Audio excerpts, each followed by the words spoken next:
छात्रों, मैं जितेंद्र मणि त्रिपाठी, गणित एवं विज्ञान अध्यापक नेहरू इंटर कॉलेज मनसाछा पर। जैसा कि हम लोग विद्युत धारा का चुंबकीय प्रभाव पढ़ रहे हैं, विद्युत धारा का चुंबकीय प्रभाव भाग 3, इसके अंतर्गत पिछले 2 एपिसोडों में हम लोग इसके विषय में पढ़ चुके हैं। आज हम लोग पढ़ेंगे सीधे धारावाही चालक। सीधे धारावाही चालक द्वारा उत्पन्न चुंबकीय क्षेत्र। मतलब कि अगर कोई चालक एकदम सीधा है तो उससे कैसा चुंबकीय क्षेत्र उत्पन्न होगा, इसके बारे में हम लोग अध्ययन करेंगे। इसके लिए देखिए, एक प्रयोग किया जाता है। एक स्टैंड ले लिया जाता है। आपको बता दें, ये एक स्टैंड है। इस स्टैंड पर एक आयताकार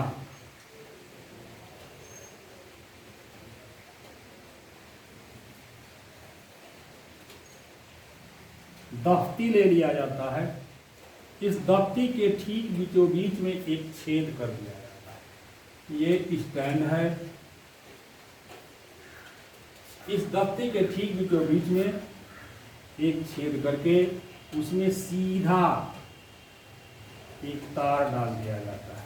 यही सीधा धारावाही चालक होता है। इसको हम लोग विद्युत से जोड़ देते हैं।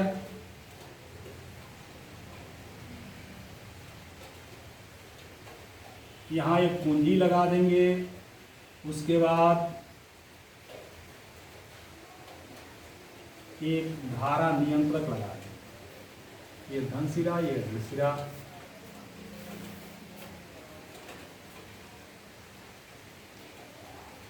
जब इसमें विद्युत धारा प्रवाहित किया जाता है, विद्युत धारा प्रवाहित करने से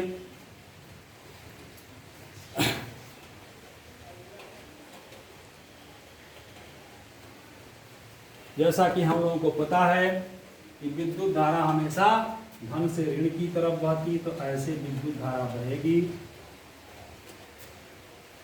तो ये जो सीधा धारावाही चालक है, ये है आपका सीधा धारावाही चालक।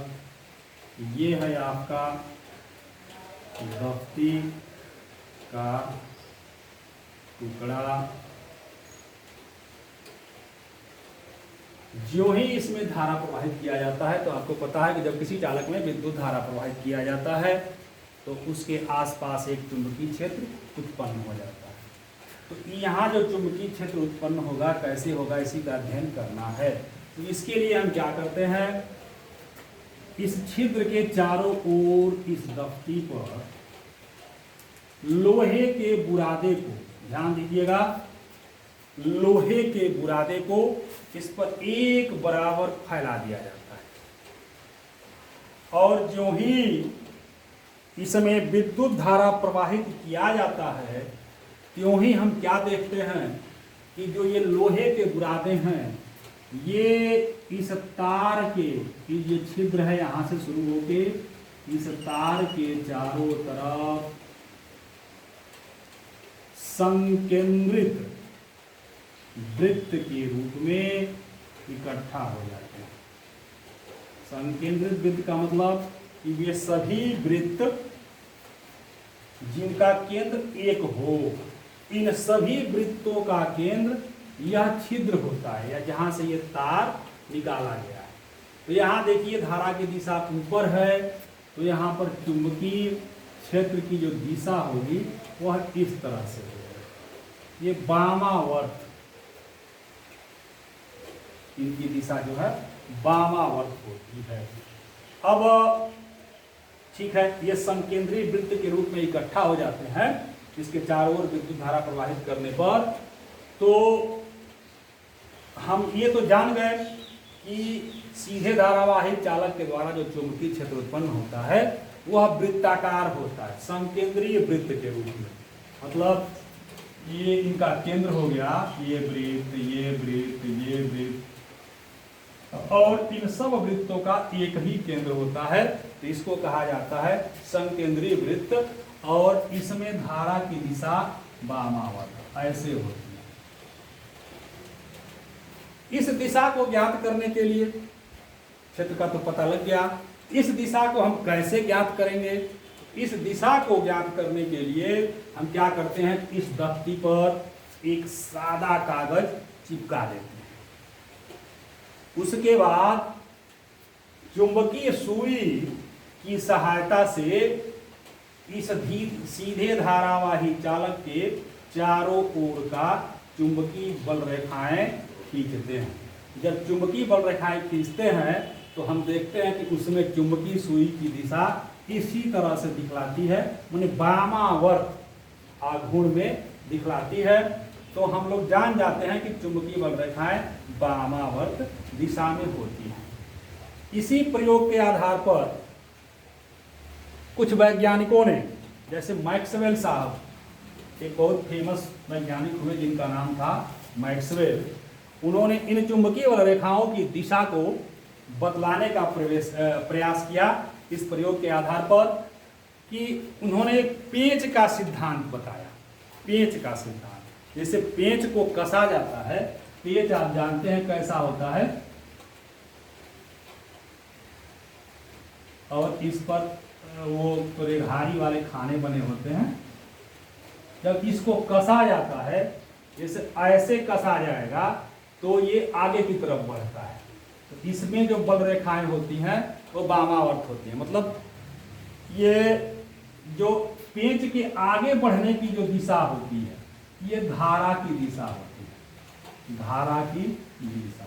और ये इस पर जो ये बल कार्य करता है वामावर्त, ये क्या होता है, ये चुंबकीय बल रेखाओं की दिशा को बदलाता है। चुंबकीय बल रेखाओं की दिशा को बदलाता है। यहाँ पर भी वही नियम है, ये धारा है, धारा की दिशा है। इसको दाहिने हाथ के अंगूठे के नियम से भी ज्ञात किया जाता है। दाहिने हाथ के अंगूठे का नियम क्या होता है, जैसे ये दाहिना हाथ का, हमारा दाहिना हाथ है, इसको ऐसे हम लोग बना लें, अंगूठा के चारों तरफ ये अंगुलियां घूमी हुई। तो यदि अंगूठा सीधे धारावाही चालक में प्रवाहित धारा की दिशा को बतला रहा है, तो जो अंगुलियां हैं, ये अंगुलियां देखिए जो मुड़ी हुई अंगुलियां हैं, इनकी दिशा इस सीधे धारावाही चालक से उत्पन्न चुंबकीय क्षेत्र की दिशा को बतलाती है। यही मैक्सवेल साहब ने दाहिने पेच के नियम से बतलाया, और इसी को दाहिने हाथ के अंगूठे के नियम से भी जाना जा सकता है। तो हम चाहें तो इस नियम को लिख भी सकते हैं, और मैं लिख भी दे रहा हूं, आप इसको ध्यान से देख लेंगे।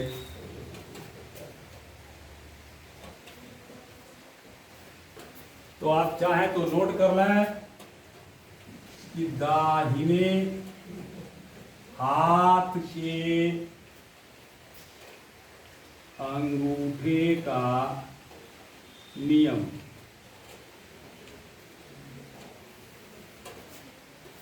जैसा कि हम आपको समझा दिए, दाहिने हाथ का आप ऐसे पकड़ेंगे तो अंगूठा यदि सीधे धारावाही चालक में धारा की दिशा को बतला रहा है, तो अंगुलियां सीधे धारावाही चालक में के उत्पन्न चुंबकीय क्षेत्र की दिशा को बतलाती हैं।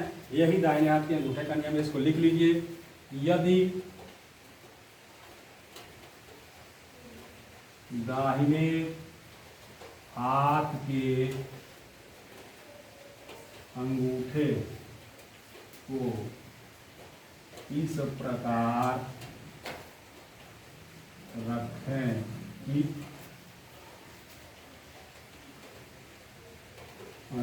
अंगुलियां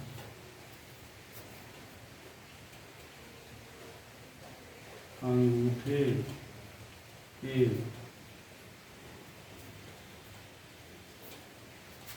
चारों ओर लिपटी हूँ तो यदि अंगूठा चालक में बहने वाली धारा की दिशा बतावे तो अंगुलियां सीधे धारावाही चालक से उत्पन्न चुंबकीय क्षेत्र की दिशा बतलाती है। ये है दाहिने हाथ के अंगूठे का नियम। फिर बतला दे रहा हूं, दाहिने हाथ के अंगुलियों को इस अंगूठे के चारों तरफ लपेट दीजिए। यदि अंगूठा सीधे धारावाही चालक में बहने वाली धारा की यदि अंगूठा रखे गए बहने वाली धारा की दिशा बतावे तो ये अंगुलियां क्या बतलाती हैं? सीधे धारावाही चालक द्वारा उत्पन्न चुंबकीय क्षेत्र की दिशा को बतलाती हैं। यही मैक्सवेल साहब ने दाहिने हाथ के पेच का नियम भी बतला दिया। मैक्सवेल का दाहिने हाथ का पेच क्या है कि अगर हम पेचिकस को पकड़ के दाहिने हाथ के अंगूठे से कसें, पेचिकस की दिशा यदि धारा सीधे धारावाही चालक में प्रवाहित धारा की दिशा को बतला रहा है तो पेच जिस दिशा में घूमता है वह दिशा क्या बतलाएगा? उस चालक के द्वारा उत्पन्न चुंबकीय क्षेत्र की दिशा को बतलाता है। अब एक चीज आपको और बतला दें, यदि धारा की दिशा बदल दिया जाए तब क्या होगा? जैसा कि आपको बताया गया था, ये आयताकार दफ्ती लिया गया था और इसमें एक छिद्र करके और यहां से एक सीधा धारावाही तार ले लिया गया था। ये धारा नियंत्रक, उसके बाद कुंजी और इसे जोड़ दिया गया था। ये धन, ये ऋण। यदि धारा की दिशा बदल दिया जाए, उसमें धारा की दिशा ऐसे थी, यदि धारा की दिशा हम बदल दें, ऐसे कर दें, तब क्या होगा?